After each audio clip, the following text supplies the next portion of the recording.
Bonjour à tous. Salutations. Normalement tout est bon, on est prêt, tout va bien.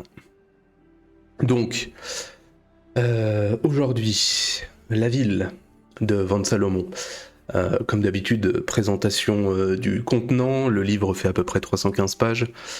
Il est paru en 1932 et vous devriez pouvoir le trouver au prix de 10 euros. Je m'excuse, alors attendez, il faut que je mette le chat parce que je l'ai viré sans faire exprès d'OBS. Hop, je vais faire comme ça, je viens de me rendre compte. Les interactions sont généralement limitées, mais au cas où, quand même, on va essayer d'être poli. Hop, voilà, comme ça. Et il faudrait, je pense, à le remettre la prochaine fois. Comme ça, au cas où on s'adresse à moi, je peux répondre. Bon, à ce stade, je pense qu'il n'y a nul besoin de présenter à nouveau l'auteur. On l'a déjà fait précédemment. Il s'agit de son deuxième livre par ordre de parution, écrit très largement pendant son séjour à Saint-Jean-de-Luz en 1932, donc au Pays Basque. Séjour français de bonheur qu'il détaillera dans le questionnaire avant de l'isoler dans un petit livre.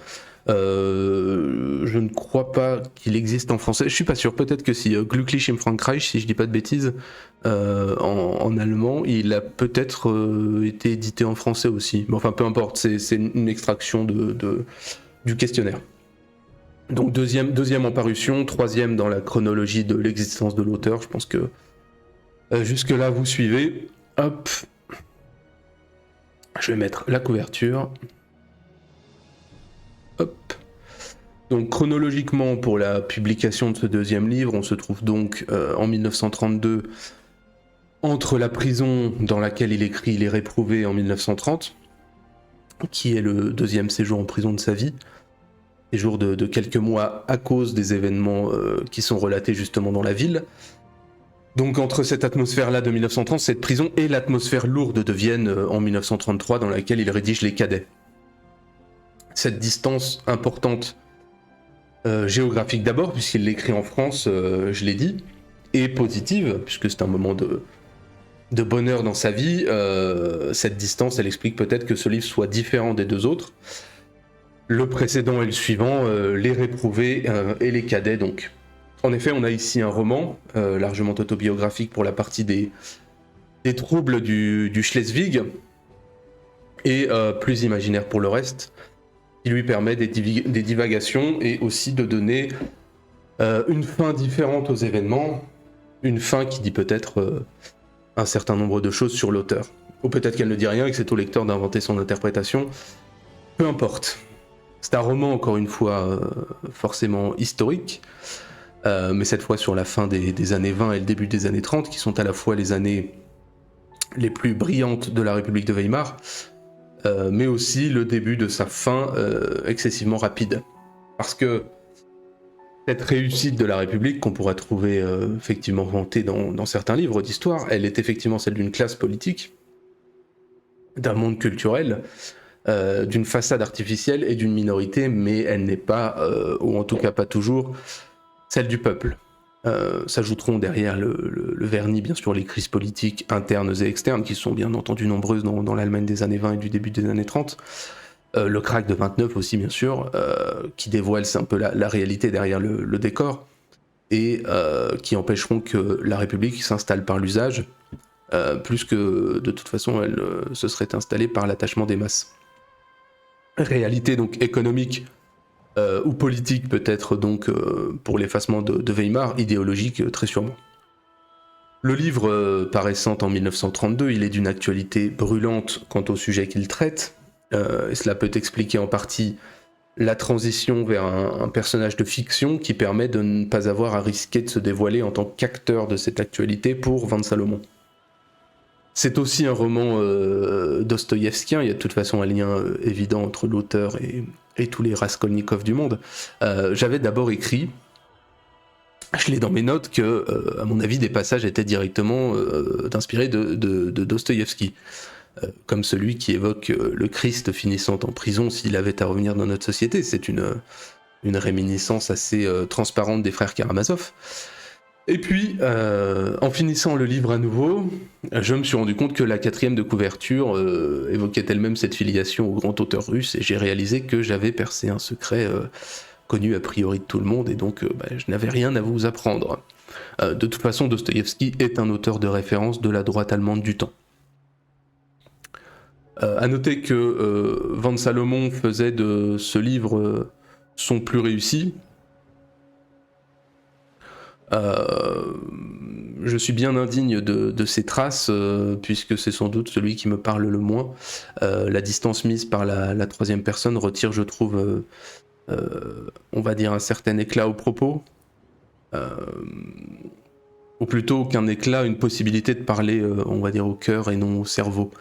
C'est une œuvre plus intime et philosophique qui en dit plus sur l'esprit que sur les faits, en tout cas du temps. Peut-être l'estimait-il beaucoup parce qu'il a pu y coucher ce qu'il voulait dire et non pas ce qu'il avait vécu. L'expérience même hors du commun est parfois une prison et l'on n'a pas toujours fait ou vécu ce que notre conviction profonde nous dictait, lorsque l'on est pris parfois dans le flot d'événements qui nous dépassent. Et de toute façon, si l'on a vécu, on aurait voulu mieux penser, et si l'on a pensé, on aurait voulu mieux vivre, ou plus vivre, donc on est de toute façon jamais content. À titre personnel, je trouve que l'auteur nous perd parfois, on va dire, s'écoute écrire. Il y a sans aucun doute quelques longueurs dans un livre qui fondamentalement reste assez court, hein. Ça ne fait que plus de 300 pages. Après, je suis peut-être imperméable au discours et à la pensée, mais je crois pas. En tout cas, j'y suis pas totalement imperméable. Et j'ai rien d'un fanatique. Donc, quand un livre nous plaît moins, même si on estime beaucoup l'auteur et qu'on aime beaucoup l'œuvre, eh bien on peut le dire. Donc, qu'a-t-il à dire, Van Salomon ? Comme d'habitude, on va essayer de résumer en 2 phrases ce qu'on va dire après en 200, mais le livre est le témoignage d'une nouvelle expérience visant à renverser le régime. Il est le témoignage du labyrinthe qu'est la ville, de l'échec de cette expérience, de la déception d'un communisme pour qui le monde s'arrête aux doctrines des lois économiques, d'un national-socialisme, je cite l'auteur, dont le Troisième Empire sentait trop le bouchon du second, du retour à la paysannerie, le vrai noyau des révolutions et des révoltes, et de la mort sans accomplir son destin. La ville aborde un fait, j'allais dire totalement, mais en tout cas je pense assez méconnu, que sont les importants troubles paysans de la fin des années 20, entre 1928 et 1932 plus précisément, dans la République de Weimar, qui mèneront à de multiples manifestations et attentats, ce qu'on appelle le Landvolksbewegung.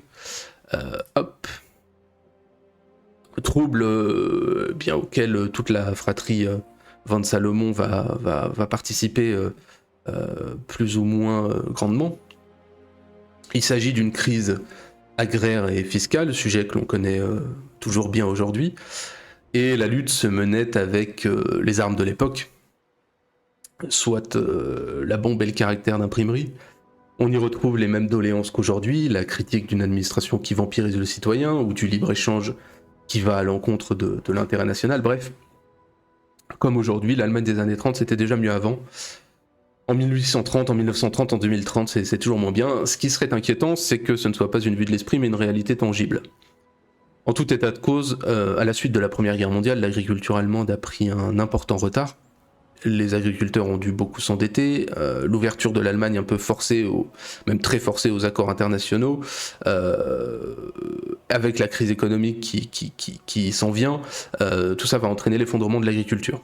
Dès 1928, on a des dizaines de milliers d'agriculteurs qui manifestent, on a un boycott fiscal, une désobéissance civique qui commence à se mettre en place et qui prennent petit à petit la voie de la violence. La seule petite différence entre les temps anciens et ceux de l'auteur, c'est que tout cela mènera à faire de cette région du Nord la première à donner la majorité électorale au NSDAP, qui a su profiter de l'incurie gouvernementale pour faire son beurre sur cette colère pragmatique qui n'est pas celle du prolétariat et qui ensuite va éliminer le mouvement paysan en tant qu'entité politique pour récupérer les lauriers. Je cite Van Salomon. Ici, la lutte était dirigée non contre une caste de seigneurs, caste puissante, tyrannique, implacable, mais contre une absurde machine qui tournait à vide. On n'avait pas affaire ici à des intellectuels excités par leurs idéaux, à des désespérés poussés hors de la société, à des paquets de nerfs explosifs. mais à des hommes bien ancrés chez eux qui résolvaient pas à pas des problèmes immédiats. Donc qu'est-ce que ça raconte ? Yves Iverson, qui est le personnage principal, qui est le double de l'auteur, est donc sollicité par Klaus Heim. Je l'ai mis là. Hop. Klaus Heim, qui est un personnage réel de la lutte. Le livre mêle, on va dire, fiction et réalité, qui était donc le général des paysans, un membre du Stahlhelm, les casques d'acier. Il est sollicité pour écrire le journal de la paysannerie des lieux, en sa qualité de rédacteur d'un journal hambourgeois, donc Hambourg, ville voisine. Ce qui s'inspire bien sûr des articles que donnera Van Salomon lui-même pour le Landvolk, le vrai journal des paysans de cette histoire. Il est flanqué de Grafenstein, un imprimeur incapable, persuadé d'être victime d'un complot des Juifs, et de Inner, qui est un poseur de bombes en série qui va et vient du néant au néant. Commencent très vite les attentats contre les biens, devant une administration qui refuse d'écouter les doléances des paysans. Encore une fois, chez notre auteur, on retrouve l'action qui doit faire aboutir un mouvement sans réelle doctrine. En tout cas, les tentatives de lui en donner une ne viendront que bien plus tard. Et donc pour le raccrocher un petit peu contraint et forcé à la vague de la révolution conservatrice, alors que les demandes des paysans sont plutôt pragmatiques. Il se trouvait que les bombes étaient des arguments, nous dit Van Salomon. Vient très vite à la suite des attentats l'arrestation du personnage, Yves Iverson, donc le double de l'auteur, qui sera lui-même arrêté pour ça, et sa détermination à sa sortie après quelques mois de prison à trouver dans la ville les relais pour le mouvement paysan. C'est donc ce mouvement de va-et-vient entre la campagne et la ville. Dans ce cadre, il rencontre d'abord les huiles du parti nazi, rencontre décevante qui se suit par une virée avec les SA, que nous dépeint l'auteur. Peu importe maintenant que nous prêtions serment à Karl Liebknecht ou à Adolf Hitler, c'était toujours autant de bruit. On comprend l'idée. On les accompagne, les SA, dans leur lutte politique de terrain, la lutte qui est celle des tracts et des poings, où l'on se fait tuer, où l'on tue. Et on ne se plaint pas, puisque l'avant-garde de tous les camps est prête à mourir et à faire mourir. Il partage leur enthousiasme, il fait le coup de poing, mais sa mentalité est celle du soldat et pas celle du milicien. Il n'a pas sa place ici. Iverson rejoint ensuite la plèbe communiste et ses procès moscovites en attendant les lendemains qui chantent l'international. Une plongée dans un monde d'une dureté incroyable pour le pauvre, qui reste la victime expiatoire d'un système parfaitement cristallin de la bourgeoisie libérale. Le tour de force de Weimar, le tour de force de la démocratie libérale, que de faire silence aux pauvres et aux patriotes. Alors bien sûr, jusqu'à l'implosion qui sera conséquence de la répression. Et devant les échecs et l'inutilité de son combat, il finit par son autocritique voilée sous les traits d'un de ses interlocuteurs et les limites de son action intellectuelle après son action fusil à la main, je le cite. Vous êtes des traîtres, de petits traîtres, des traîtres sans style. Vous allez bien avec les autres. Vous parlez de puissance et les autres l'ont. Vous parlez de décision et les autres les prennent. Vous rêvez de l'action et les autres agissent et font des affaires. Vous croyez qu'ils ne comprennent rien ? Mais ils en comprennent plus que vous. Ils savent ce qui est dangereux. Vous, non. Et vous n'êtes pas dangereux non plus. Vous parlez de la lutte et vous ne luttez contre vous-même. Vous parlez des principes, et oui, c'est si horrible de le dire. Il y a encore quelques hommes qui, avant les principes, veulent avoir de quoi bouffer. Il se décide alors à faire libérer Klaus Heim de sa prison, et sur le chemin, Iverson tombe sur une manifestation communiste, se décide à rejoindre la mêlée, se bat avec la police, un flic, bon bref, qui représente un petit peu un de ses doubles du camp de l'ordre, et il finit abattu comme un prolétaire ahuri. L'inutilité du combat est illustrée par cette mort, et peut-être aussi que cela en dit un peu plus sur les sympathies de notre auteur dans ce combat, que l'on n'aurait pas forcément attendu de ce côté-là de la révolte en tout cas. Bon, je me permets de boire un petit coup.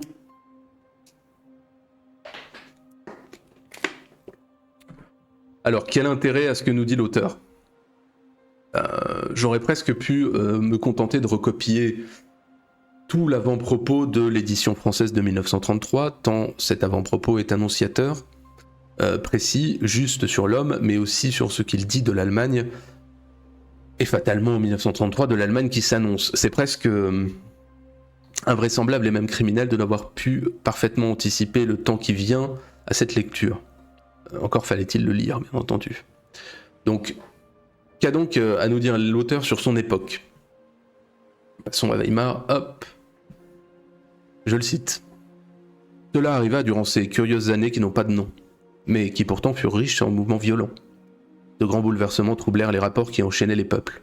Des hommes sérieux et prêts à assumer leurs responsabilités ne manquaient pas d'entreprendre des efforts multiples pour créer un état de choses supportable. Aucun événement, aucun nom ne sont assez grands pour que nous puissions d'après eux nommer cette période. Aussi bien pouvons-nous la considérer comme une simple pause pour reprendre haleine. L'histoire s'accorde parfois un tel temps de répit entre deux époques. Tout est dit sur cet état d'entre-deux de la République de Weimar, qui n'est qu'un temps de pause dans l'histoire allemande, le répit offert par l'histoire à cette nation et sa volonté. Et on sait quel homme viendra ensuite, dans un temps qui présente, on allait dire des similarités et des différences avec le nôtre, mais on va dire des points de rapprochement dans cette espèce d'histoire d'entre-deux, cette espèce de temps de pause historique entre de grands événements. C'est aussi la crise, je le cite. Ce qui n'avait été d'abord que difficultés individuelles, indignes d'attention, sembla maintenant problème dans la confusion des événements. Les fanatiques de la causalité eurent vite fait de fournir des explications. Une nouvelle couche sociologique intermédiaire, disaient les uns, est en train de se former. Et aussitôt ils devinrent les adversaires de cette couche. Des fragments du prolétariat ascendant, disaient-ils, et de la classe moyenne mourante. Et ils en trouvèrent la cause dans l'encombrement des universités, dans la diminution de l'armée active, dans la difficulté croissante à s'élever dans la hiérarchie sociale. Ainsi, les hommes de cette couche sociale pouvaient, dans les savantes considérations de la presse, chacune selon sa tendance, se retrouver comme victimes, tantôt de la lutte des classes, tantôt du capitalisme, tantôt de la défaite militaire, tandis que dans les éditoriaux politiques, ils étaient mercenaires du fascisme, caractère servile craignant le travail ou bohème déraciné. D'autres parlèrent beaucoup de cette expérience du front qui a transformé l'homme d'une façon décisive.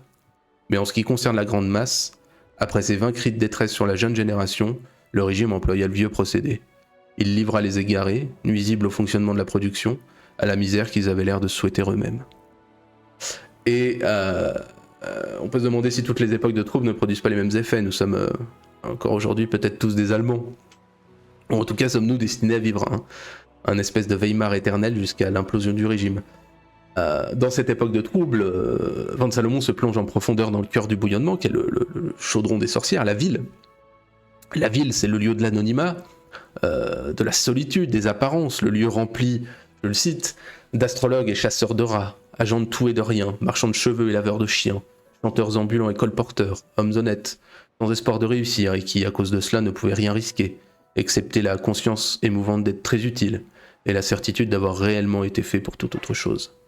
C'est toujours l'éternel monde des trottoirs avec ses putains aux soies bruissantes, putains qui restent putains même si elles prennent les poses les plus pompeusement bourgeoises, avec leurs macros du cinéma, de la presse et de la finance, avec leurs grooms de la politique, leurs chevaliers des tournois de bridge, leurs héros de bar américains et leurs défenseurs de l'ordre public, monde glaireux d'éditoriaux, de comptes quotidiens, de revues et de conférences, de films de la Riviera et de célébrations de la Constitution, de décrets gouvernementaux et de bilans truqués. Politiquement, l'auteur doit se dévoiler un peu plus qu'il ne l'a fait jusqu'à présent. La fiction lui offre une certaine liberté pour le faire, il est encore participant aux troubles du temps et l'on sent que tout peut basculer. Il doit donc livrer un message avant que tout ne soit profondément bouleversé, ce qui arrivera très vite. C'est sans doute pas pour rien que Van Salomon fait mourir son personnage dans une manifestation communiste, constatant encore une fois l'échec d'une œuvre pour laquelle il s'est à nouveau entièrement livré. C'est le même nihilisme qui lui fait choisir le camp des perdants face à ce qui sera le nouveau régime. Et comme dans Les Réprouvés, on ressort de l'œuvre incapable d'expliquer ce que ces hommes auraient voulu, autrement que dans l'idéal de l'action, quelque part à un moment pour faire quelque chose même sans espoir. Ce qui travaille toujours l'auteur, et traverse encore l'esprit du propos, c'est la communauté. Le Gemeinschaft, l'idéal de puissance socialiste et prussienne. Cette communauté, une fois le temps des soldats révolu, et le temps des soldats, on l'a vu dans la conclusion du dernier livre, le temps des soldats est révolu, cette communauté, ça l'amène nécessairement vers le monde paysan. Ce monde paysan où, je le cite, la possession réglait tout. La possession n'était pas seulement l'argent et les biens, c'était l'héritage et la lignée, et la famille, et la tradition, et l'honneur. C'était le passé, le présent et l'avenir. On s'explique donc assez bien qu'il soit tourné d'abord vers ce monde paysan. On retrouve donc la vieille dichotomie ville-campagne et la ligne des fractures multiples qu'elle représente, ce qui est le cœur du livre. On le ressent très bien, cette espèce d'aversion pour ce que la ville est devenue, cette espèce de Babylone, mais sans même juger moralement ce qu'elle est, c'est ce qu'elle est réellement, en son cœur. Et si les lignes de fracture ont de nos jours évolué, on peut constater que le monde agricole, il est encore, et pour un temps, et sans fantasme, c'est-à-dire qu'il ne s'agit pas d'en faire des louanges qui ne correspondent pas au réel, mais il est, dans notre société actuelle, je pense, l'un des derniers lieux de la solidarité organique. Ça ne veut pas dire que c'est une qualité qui lui est propre, ça peut tenir à des considérations comment dirais-je, économiques, sociales, tout ce que vous voulez. Mais c'est un fait. C'est-à-dire que les actions communes, notamment de revendication, n'y sont pas rares, et elles vont souvent plus loin qu'une appartenance corporatiste. Ça ne veut pas dire que c'est parfait, loin de là, mais c'est un des rares corps de métier, j'allais dire, mais parce que c'est plus qu'un corps de métier, c'est presque une identité qui est capable de rassembler des gens différents de façon ponctuelle et locale. L'aspect local étant important dans le sens où se jouent souvent dans ces mesures-là des logiques territoriales qui échappent aux rassemblements professionnels nationaux qu'on peut avoir dans d'autres corps de métier. Faut pas oublier non plus, et là j'allais dire on déborde, non, mais faut pas oublier que la révolte paysanne, c'est le cas notamment de la guerre des paysans au XVIe, on connaît on connaît l'histoire avec Luther et compagnie, alors je pense que j'y reviendrai. Mais cette guerre des paysans du XVIe était encore une référence intellectuelle excessivement importante, très présente dans la pensée politique allemande, et notamment dans la pensée politique conservatrice. Il y a cette idée, effectivement, pour expliquer les troubles du temps, notamment la révolution qu'il y a eu en 1918, de la lier à ce mouvement paysan, et surtout à ses suites. Et ça, on y reviendra. Pour un livre publié en 1932, le nazisme y est dépeint assez durement. Il n'est d'ailleurs pas étonnant que l'auteur ait été incarcéré quelques jours à l'arrivée au pouvoir du NSDAP. Seuls les SA, qui sont la force de la jeunesse, du coup de poing, échappent à la critique, autant d'ailleurs que le camp d'en face, pour ces éléments résolus. Ce sont deux avant-gardes, et de toute façon, cette ambivalence entre les deux avant-gardes et on va dire entre des courants droite-gauche, pour faire simple, allons très vite, cette ambivalence, elle traverse tout le courant, disons, de la droite nationale révolutionnaire. On y reviendra dans l'opus magnum intellectuel, mais ce sera pas avant une bonne année, je pense. Sachant, je sais à peu près quel calendrier j'ai, donc je pense que ce sera pas avant une année. Mais peu importe, un jour on en rediscutera, et c'est tout un cadre qui dépasse les données socio-économiques, qui englobe du politique, de la mentalité, des classes et des générations. Je cite l'auteur sur le nazisme. Le nazisme, malgré toutes les possibilités qu'il peut receler, suit un chemin qu'à tout prix je désire ne pas être celui de l'avenir. Quand je vois que toutes les valeurs que je reconnais sont maintenant faussées, insupportablement privées par lui ou par ceux qui se sont donné la tâche criarde de le représenter de tout leur sens profond et moral. Sans aucun doute, le national-socialisme a accompli une mission historique. Il a conduit la démocratie ad absurdum. Et sans aucun doute, une fois cette mission accomplie, sa force n'a plus de justification. Hop. Cette critique est d'autant plus courageuse, peu importe encore une fois les opinions de chacun, on peut reconnaître un courage en un temps et en un lieu, elle est courageuse parce que l'auteur n'est pas moins intelligent qu'un autre, et est capable de distinguer dans le brouillard de Weimar que déjà, je le cite, plusieurs signes faisaient prévoir que l'étoile au marteau et à la faucille pâlirait bientôt devant la croix gammée. Après tout, le succès des déclamations révolutionnaires s'expliquait surtout par le désir général de ne trouver inconfortable aucune vérité. Pourtant, cette tendance louable n'obligeait pas du tout à réprimer un léger bâillement devant la courageuse constatation de faits archi-connus. Même la menace d'abolir un jour la propriété privée ne pouvait plus remplir les gens de terreur. Chez eux, donc les nazis, rien n'était saisissable, clair ou évident. Chacune de leurs paroles, chacun de leurs actes permettait toutes les hypothèses. Leur lyrisme vaste comme les palais des sports pouvait receler aussi bien le souffle chaud d'un monde nouveau que les froids calculs des destructeurs. De toute façon, les charmantes maîtresses de maison trouvaient plus original de recevoir un véritable meurtrier de la Sainte Vême qu'un adolescent en lunettes d'écaille hongrois, polonais ou roumain. Il a, von Salomon, d'autant moins de sympathie pour le national-socialisme que ce dernier même si ça n'est pas clairement dit dans le livre, mais il en a tiré les conclusions, il l'a vu, le nazisme est largement impliqué dans les attentats et la montée aux extrêmes du mouvement paysan afin de l'éliminer et d'éliminer un mouvement politique concurrent et renforcer sa propre légalité. Le mouvement paysan sera un profond cocu de l'histoire politique. Le parti nazi, je cite encore l'auteur, devait donc nécessairement considérer comme ennemi toute autre tentative d'établir un ordre nouveau. Tout le malheur des hommes comme von Salomon, de cette race allemande sortie de la terre des combats, du fer et du feu, du socialisme des tranchées, du nationalisme entier, de la volonté de destruction de l'ordre établi aussi, c'est la balance impossible et la voie sans issue entre nazisme et communisme, entre légalisme et coup de force, entre action et réflexion, que l'on retrouve cette espèce de voie médiane impossible, ou en tout cas d'ambivalence, à travers le personnage de Hinnerk, qui est un semeur de troubles et de bombes, d'abord comme membre de la SA puis du Front Rouge, avec une conviction égale. Il est partout et nulle part à la fois, c'est un espèce de Janus du nihilisme ou disons du militantisme politique. Je le cite, « Moi je te dirais ce qu'il faut faire. Mettre ensemble les jeunes troupes de tous les camps, et puis, à l'aide de ces bataillons unis, envoyer à tous les diables les voleurs de la grande industrie et de la finance, avec leur appendice corrompu de chasseurs de merde et de chieurs de vase, et puis établir comme loi suprême la seule loi décente, la camaraderie. Et tu peux appeler ça socialisme ou nationalisme, je m'en fous royalement. » Hop. Si les réprouvés ne comportent pas une seule page antisémite, je l'avais dit, ce qui pouvait être... entre guillemets étonnant vu son époque d'écriture où l'on pouvait se permettre ce genre d'envoler, peut-être aussi parce que le livre était autobiographique. La ville est un petit peu plus claire sur le sujet.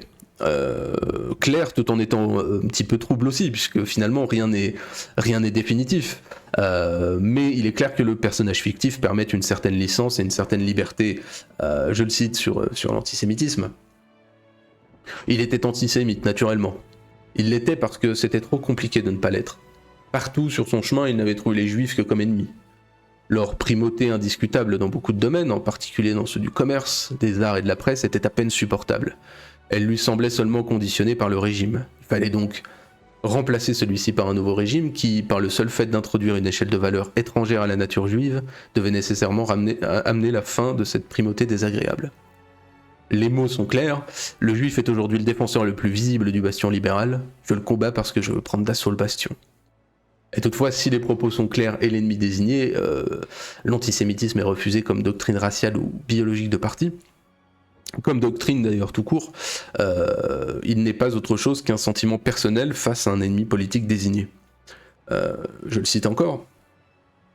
Lui aussi, dans Le Peuple des campagnes, avait écrit sur les intermédiaires juifs. Il avait parlé comme les paysans, et les paysans avaient parlé comme lui. Jusqu'au jour où Yves avait fait la découverte que dans les provinces du Nord, le commerce juif n'existait pas. En réalité, l'antisémitisme n'est qu'une affaire secondaire, et le fait que chacune des deux parties intéressées le considère toujours comme le problème de l'autre, et rende l'autre responsable, permet de conclure que l'antisémitisme n'est pas un problème du tout, mais un phénomène dont la signification est souvent obscure. Il faut donc laisser à la sagesse des gouvernements le soin de l'accepter ou de s'en débarrasser. Voilà. En conclusion, je cite l'auteur dans le questionnaire, toujours, écrit 20 ans plus tard, à propos de la ville. Je le cite et je crois que ce sera son argument vendeur. Je crois pouvoir supposer avec certitude qu'il contient lui aussi pas mal de renseignements indispensables à quiconque veut comprendre les raisons profondes de ce mouvement, avec tout ce qu'il comportait d'ordre et de désordre. Voilà. Tout est dit. Si j'avais à le noter, alors on serait obligé de lui mettre une note. En plus, le contexte s'y prêtait il n'y a pas si longtemps, aujourd'hui un petit peu moins, mais c'était forcément la note d'agriculteur en colère sur 10. Ce qui renvoie à on va dire une problématique quasiment éternelle dans l'histoire. Et je termine par une phrase, puisque je donne toujours une phrase. Pour la première fois, nous, Allemands, nous ne disputons plus à la France la prétention de marcher à la tête des nations civilisées, mais nous dénions à la civilisation elle-même d'être une force salutaire. Voilà qui conclut sur la ville. Alors, candidat. Maintenant, beaucoup plus en roue libre. C'est délicat. Je reconnais que c'est celui que j'ai le moins apprécié, même une lecture que j'ai assez peu appréciée, assez dure. J'ai trouvé ça assez pénible à lire. Peut-être que c'est la traduction, parce qu'effectivement, je trouve qu'il y a une constante entre les réprouvés et les cadets. Ce sont des livres qui sont écrits par une personne sur sa personne, et peut-être effectivement que la traduction est plus difficile pour un roman, mais j'ai trouvé assez lourd, vraiment. C'était le livre préféré de l'auteur, encore une fois, ça n'est pas le mien. Je trouve les trois autres dont je vais parler infiniment supérieurs. Maintenant, je serais curieux d'avoir les opinions de gens qui l'ont lu, pour voir où est-ce que se situe un petit peu cette espèce ces espèces de frictions qu'on pourrait avoir sur la réception qu'on a eue du livre. Moi, en tout cas, je conseillerais pas forcément de commencer par celui-là. Je l'avais déjà dit, je crois, parce que je crois que sinon ça risque de vous... non pas forcément de ne pas vous donner envie de lire le reste, mais de vous tromper sur ce qu'est le reste. Voilà. Le reste est très différent. Voilà. Je peux pas vous conseiller spécialement de le lire non plus. Quitte à choisir, alors lisez-le quand même, bien entendu, mais je veux dire, quitte à choisir, si vous aviez en sélectionné un, je peux pas vous conseiller celui-là en tant que lecteur personnel, c'est mon avis. Voilà. Et ma foi, je pense que j'en ai dit assez sur le sujet pour aujourd'hui. Vous pouvez le voir aussi, je pense peut-être à la restitution. C'est vrai que c'est toujours plus délicat, et il y en aura d'autres d'ailleurs, de rendre et de partager un livre qui nous a moins touché au cœur. C'est un petit peu plus compliqué. Mais bon, il y en aura d'autres que j'estime moins. Il y a même des livres que j'ai lus que je trouve et que je vais restituer et que je trouve excessivement mauvais. Mais j'expliquerai pourquoi en temps et en heure. Là, en l'occurrence, le livre est pas mauvais. Je l'ai trouvé effectivement beaucoup plus lourd à lire, beaucoup plus pesant dans ses propos, dans la tournure des phrases. Et peut-être effectivement que ça tient à la traduction. Et il est possible. Il faudrait voir s'il y en a plusieurs disponibles. Il faut voir, et effectivement les éléments sont beaucoup plus philosophiques, beaucoup plus sous-jacents, la dichotomie ville-campagne, le rapport à la ville, tout ça est beaucoup moins flamboyant, on est beaucoup plus dans l'introspection un petit peu. Donc voilà, voilà pour aujourd'hui, on se retrouve, laissez-moi réfléchir, nous sommes dimanche, on se retrouve mercredi, on en finit avec la tier list des empereurs romains d'Orient, donc mercredi 21h30, ça va être costaud. Je pense que ça sera la partie la plus longue à mon avis. Parce que ce sont des règnes que je connais mieux. J'ai fait 2 fois au livre sur cette période-là, donc je connais un peu mieux. Donc ça risque d'être long, effectivement. Donc 21h30 mercredi. Vendredi 21h30, normalement, si tout se passe bien, on devrait lancer la première partie de Crusader Kings 2 en ligne à plusieurs. Alors n'hésitez pas à vous inscrire. Même si vous ne pouvez pas être présent à chaque fois, n'hésitez pas à venir, histoire qu'on soit, ce serait bien qu'on soit entre 6 et 10, ce serait cool. Je pense que c'est un bon nombre pour avoir un peu d'interaction et un peu d'enjeu. On verra ça. Pour le moment, je crois que j'ai lancé ça hier, on est 4, donc si on pouvait être le double, ce serait cool. Donc ça c'est bon, et samedi prochain, donc ça c'est le programme de la semaine, d'ailleurs il faudra que je mette à jour les petits panneaux, ce sera samedi la prochaine itération d'un livret au lit, ce sera sur le questionnaire de Vente Salomon, on va conclure la quadrilogie Vente Salomon avec le questionnaire, donc samedi à 21h, puisque dimanche après-midi je ne peux pas, et dimanche soir non plus. Donc ce sera samedi à 21h, ce sera sans doute plus long que celle-ci, on sera sans doute sur quelque chose d'assez proche des réprouvés, parce qu'il y a beaucoup de choses à dire sur le questionnaire qui est quand même... je sais pas quel est son opus magnum, mais ça se joue entre le questionnaire et les réprouvés, ça se discute. Donc voilà pour aujourd'hui. Je vous souhaite à tous une bonne semaine, on se retrouve mercredi pour ceux qui le souhaitent. Et puis d'ici là, écoutez, bon début de semaine à tous, et puis à bientôt.